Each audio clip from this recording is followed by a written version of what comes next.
Principles को नई नस्ल को पहुंचा देना है। कुरान की वैल्यूज़ और उसकी अक़दार, उसकी प्रिंसिपल्स अगर मैं समराइज़ करूं तो 2 चीज़ें हैं, रेशनैलिटी और मोरालिटी, अखलाकियात, नैतिकता और तार्किकता। ये है कुरान का पूरा जिस्ट। जब तक कुरान के एक रीडर में रैशनैलिटी नहीं होगी और मोरालिटी नहीं होगी, यानी वो अकल का इस्तेमाल करना नहीं जानता, सिर्फ अंधभक्ति करता है, और जब तक उसकी नैतिकता नहीं है, अखलाकियात बुलंद नहीं है, ऊंचा किरदार नहीं है, तब तक वो आदमी न कुरान का रीडर है न कुरान पर मानने वाला है। तो अल कुरान अकेडमी कैराना, इसका मकसद सिर्फ यही है कि कुरान की अखलाकियात, उसकी मोरालिटी और उसकी रैशनैलिटी, यानी आप देखिए कुरान को पढ़ें तो आप देखेंगे आपको लगेगा रैशनल डिस्कोर्स हो रहा है, रैशनल डिस्कोर्स हो रहा है, एक ऐसी गुफ्तगू हो रही है जो अकली लेवल पर हो रही है। तो कुरान अल कुरान अकेडमी कैराना का मकसद ये है कि लोगों में ये मिजाज बनाया जाए कि उनका कैरेक्टर ऊंचा हो और वो अपनी अकलों का इस्तेमाल सीखें। जिस प्रोग्राम के लिए चूंकि आप जो टाइटल है कि काफिर कहना किसी को, उस पर आप थोड़ा सा रोशनी। Very nice. देखिए, आज मैं जो बात अर्ज करना चाहता हूँ बुनियादी तौर पर वो ये कि हमारी जो मेजर कम्युनिटीज़ हैं, स्पेशली हिंदूज़ और मुस्लिम्स, इनके दरमियान जो इख्तिलाफात हैं, तनाज़ात कई बार हो जाते हैं, उसकी एक वजह ये भी है, मुख्तलिफ वजूहात में से, अलग अलग कारणों में से एक कारण ये भी है कि कई बार एक कम्युनिटी के कुछ लोग दूसरी कम्युनिटी के कुछ लोगों के बारे में या सब के बारे में कुछ गलत लफ्ज़ बोल सकते हैं। मसलन मुसलमान वो दूसरी कम्युनिटी के बारे में बोल सकते हैं कि वो काफिर है। इसी तरह दूसरी कम्युनिटी के कुछ लोग वो मुसलमानों के बारे में बोल सकते हैं कि गद्दार है। अगर हम इस तरह बात करेंगे तो इसके नतीजे में हमारे ताल्लुकात खराब होंगे। हमारी आवाज़ ये है कि हमें ये कटु शब्दों का इस्तेमाल छोड़ देना चाहिए दोनों कम्युनिटीज़ को।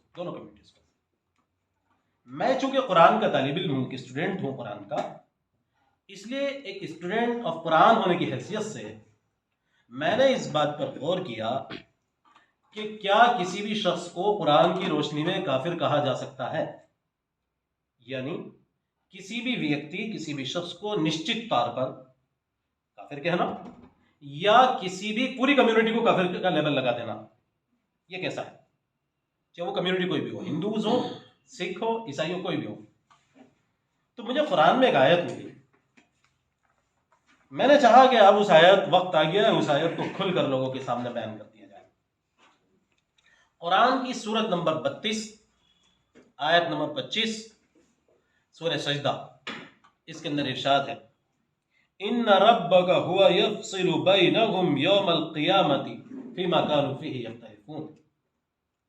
क़यामत के दिन तुम्हारा रब फैसला करेगा इख्तिलाफी मामलात में, जिन चीजों में तुम्हारे दरमियान भेदभाव है, भेद हैं, मतभेद हैं, अकीदों में, ख्यालात में, नजरियात में, तो कुरान का ऐलान है इन्ना रब्बका हुवा यफ़सिलु बैनहुम, फैसला खुदा करेगा। जब मुझे कुरान में आयत मिली तो क्या मालूम हुआ फैसल खुदा है, और खुदा सूरह फातिहा में भी कहता है मालिकी यौमिद्दीन, बदले के दिन का मालिक, master of day of judgement, फैसले के दिन का मालिक।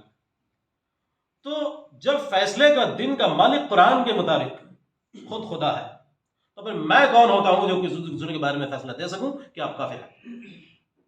मेरी अथॉरिटी क्या है? और अगर मेरी अथॉरिटी है तो फिर खुदा की अथॉरिटी क्या रह गई? खुदा की क्या अथॉरिटी रह गई? तो बहरहाल मैं समअप करता हूं बात को, कुरान की इन आयत से मालूम हुआ कि किसी भी व्यक्ति विशेष के बारे में यह फैसला करना कि वो काफिर है या नहीं, इसी तरह किसी भी पूरी कौम के बारे में यह लेबल लगा देना कि वो काफिर है या नहीं, ये फैसला करना ये खुदा का काम है जो वो क़यामत के दिन करेगा। कई लोग ये बात कहते हैं कि जो अल्लाह को नहीं मानता उसको काफिर कह दिया जाता है। कई लोग कहते हैं कि कोई किसी भी कोई ईश्वर को, यानी कि वो नास्तिक है, उसको काफिर कहा जाता है। तो क्या ये चीज़ें वाकई है क्या ऐसा कि वो कोई नास्तिक है उसको काफिर कहा जाए, या जो अल्लाह को जो मुसलमान ही है उसको काफिर कहा जाए, या किसी को कोई हक नहीं है, कोई किसी को खुदा को माने ना माने, कोई काफिर नहीं उसको कहा जा सकता? देखिए, दो चीजें अलग अलग हैं। एक है कुफ्र, ये कहना कि ऐसा करना कुफ्र है, खुदा का ना मानना कुफ्र है। कुरान में जो वैल्यूज बयान हुई हैं, जो उसूल कुरान में बयान हुई हैं, उनको इनकार कर देना कुफ्र है। जैसे कुरान की एक वैल्यू क्या है, तौहीद, अल्लाह को एक मानना, उससे जो इनकार करे तो ये इनकार करना कुफ्र है। इसी तरह कुरान की एक वैल्यू है वलक़द कररमना बनी आदम, हमने हर इंसान को इज्जत के लायक बनाया। इस वैल्यू से इनकार करना ये भी कुफ्र है। इसी तरह कुरान की एक वैल्यू है इन्नल्लाह यअमुरु बिल अदल वल इहसान, अल्लाह इंसाफ का हुक्म देता है, जस्ट एंड फेयर मामलात का हुक्म देता है। इस वैल्यू से इनकार कर देना ये भी कुफ्र है। मतलब कुरान की वैल्यूज और प्रिंसिपल्स से इनकार कुफ्र है। लेकिन क्या कहेंगे? जी, मैं वही उसमें ही आ रहा हूँ। तो एक चीज है कुफ्र, लेकिन दूसरी चीज ये है कि किसी के बारे में ये ऐलान करना ये काफिर है। It is not my domain, ये इंसान का काम नहीं है। इंसान का काम ये है कि अगर वो कहीं कुफ्र का रवैया देखता है तो उसके सामने कुरान के उसूल पेश करे, डायलॉग करे, बात करे। ये तय करना कि आप काफिर हैं, या किसी इंसान को इसका राइट नहीं। क्यों अचानक से अब इन चीज़ों को लेकर बात हो रही है? आपको क्यों जरूरत पड़ी कि मीडिया के जरिए आप लोगों तक ये बात पहुंचाए? ऐसा क्यों? मैं एक छोटा सा तालिब इल्म हूँ कुरान का, तो मुझे बताइए कि दुनिया तक अगर मुझे ये बात पहुंचानी हो, तो इसके अलावा क्या रास्ता है कि मैं मीडिया के लोगों से दरखास्त करूं कि वो बराह करम मेरी इस बात को, मेरी इस सोच, एक हम्बल स्टूडेंट की इस बात को देश तक पहुंचाएं। आप ही लोग तो नहीं, इनका मकसद ये है कि आज ही क्यों जरूरत पड़ी, ओके, उससे पहले क्यों नहीं पड़ी? Very nice. इससे पहले भी इसकी जरूरतें रहीं, और ये ऐसा नहीं है कि मैं आज पहली बार बोल रहा हूँ। आप अगर मेरी फेसबुक वॉल को सर्च करेंगे तो मैं इससे पहले 12 बोला हूँ, 12 बोला। हमारे कुछ दोस्तों ने आज इत्तेफाक से यहाँ ये मैनेज किया तो हम चले, आइंदा भी कोई लोग भी नहीं। ये इसलिए भी क्योंकि अभी हाल ही में कुछ मुस्लिम दानिश्वरों ने मुलाकात की थी मोहन भागवत से, आरएसएस चीफ है, और बड़े पढ़े लिखे लोग हैं वो पांचों। उस दौरान भी हमें जानकारी मिली थी कुछ हफ्ते पहले कि 3 शब्दों पर मोहन भागवत ने, आरएसएस ने बड़ा एतराज़ जताया, एक गौहत्या, एक काफिर और एक जिहाद। तो क्या वो ये कहते थे कि मुसलमानों को चाहिए कि इन चीज़ों के बारे में वो डिस्कस करें और इनको ख़त्म करें। तो क्या उस तरह से भी हम इसको देख सकते हैं क्या कि मुस्लिम इंटेलेक्चुअल जो मुलाकात किए थे वो खबर भी सामने आई, तो आप लोग भी सामने आए? मैं बहुत अदब के साथ आपकी खिदमत में अर्ज करूंगा, इसका कोई ताल्लुक किसी खास तनाजुर से नहीं है। ये एक उसूली बात है जिसका ऐलान करना मेरा फर्ज है। टाइमिंग की बात, टाइमिंग इस तरह से, टाइमिंग आपकी इतनी मैच करी है कि वो एक इत्तेफाक की बात है। और लेकिन मुफ्ती साहब, ये जो आप मसला उठा रहे हैं ना कुफ्र काफिर वाला, ये बहुत कंट्रोवर्शियल है। काफिर मुसलमान को भी कह सकते हैं अगर वो इस्लाम से फिर जाता है। जैसे आपने कहा कि कोई खुदा को ना माने का कुफ्र है, तो कुफ्र करने वाला काफिर नहीं होगा? कुफ्र करने वाला, उसका क्या मामला होगा, इस बारे में मैं जजमेंट देने वाला आदमी नहीं हूं। इस बारे में जजमेंट अथॉरिटी खुद खुदा है, खुदा तय करेगा। मेरा काम यह है। आपके लिहाज से कुफ्र की और काफिर की क्या मायने? वेरी नाइस, क्योंकि इसको बहुत से लोग गाली समझते हैं। हाँ हाँ हाँ हाँ, very nice, it's very nice question. काफिर वो शख्स है जो कुरान के उसूलों का इनकार करे, यानी उसको कुरान के उसूल उसके सामने पेश किए गए, होश और हवास के साथ उसने इसको समझा और समझ के फिर इनकार कर दिया। होश और हवास के साथ उसने समझा और समझ के फिर इसको इनकार कर दिया, ऐसा करना कुफ्र है।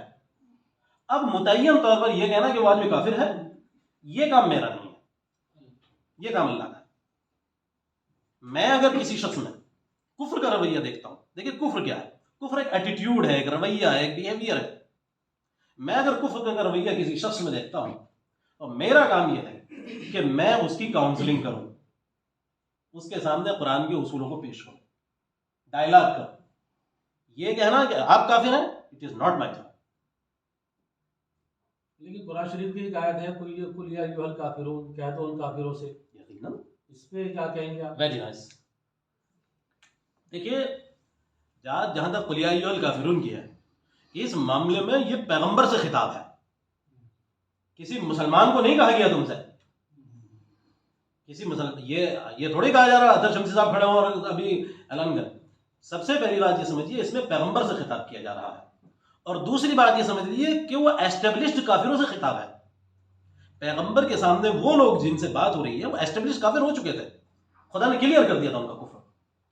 मेरे सामने कोई ऐसी कम्युनिटी मौजूद नहीं है, मेरे सामने कोई ऐसा व्यक्ति मौजूद नहीं है जिसके बारे में खुदा ने मुझे बता दिया वो काफिर है, अब मैं ऐलान करूं। कुफ्र का एस्टेब्लिशमेंट नहीं है,